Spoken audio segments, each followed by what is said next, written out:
And on Thursday morning, India will receive a special guest, Boris Johnson, the Prime Minister of the United Kingdom. Why is he coming to India? What's on the agenda? And how does the visit help Boris Johnson? Breaking it all down for you one by one. I'll start with the itinerary. This will be a two-day visit that will see him visit two Indian cities. His first stop will be Ahmedabad in Gujarat, the ancestral home of around half the Anglo-Indian population in Britain.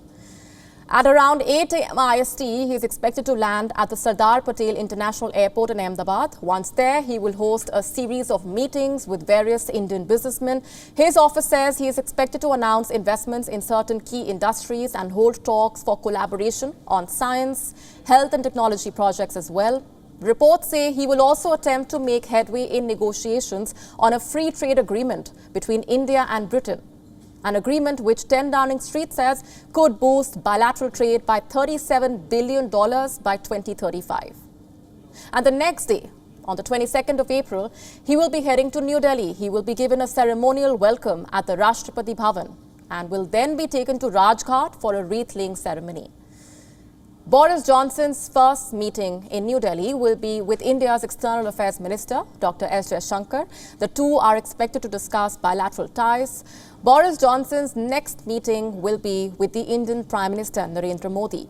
The talks will be about a number of issues like trade and investment, defense and security, health, environment, education, and people-to-people relations, or what has been described as a living bridge between the two countries. Interestingly, the talks will also feature Ukraine. Remember, Britain and India hold divergent views on the Ukraine war. The UK currently considers Russia an enemy. It has imposed sanctions on Moscow for its actions in Ukraine. India, on the other hand, has maintained a strategically neutral stance. It considers Russia a long-term friend and a dependable partner. It has refused to toe the West line and take sides. So is Boris Johnson going to convince India to have a rethink? Not really. Sources tell us that the British Prime Minister is not going to lecture India on Ukraine. Instead, he will be hearing out India's perspective on the evolving situation. And at the same time, he will focus on the Indo-Pacific, the need to keep it free of coercion and contain China's dominance in the region. Another sensitive topic that is likely to be discussed is reining in Khalistani propaganda. Remember, India has repeatedly been seeking action against pro-Khalistani radicals in the UK. The issue has featured prominently in previous bilateral talks, and this time too it is likely to be brought up.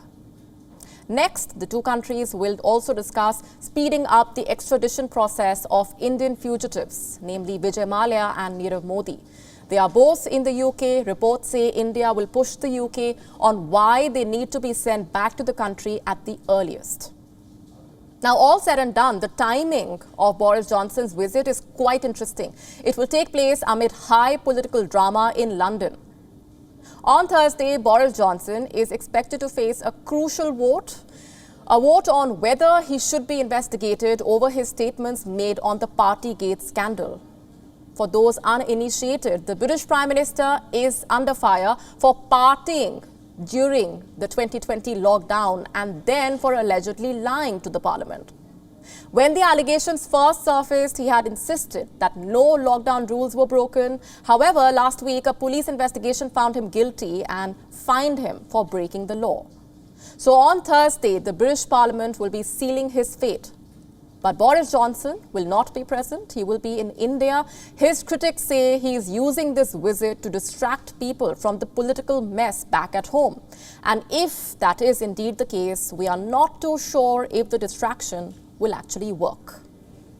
WION now available in your country. Download the app now. Get all the news on the move.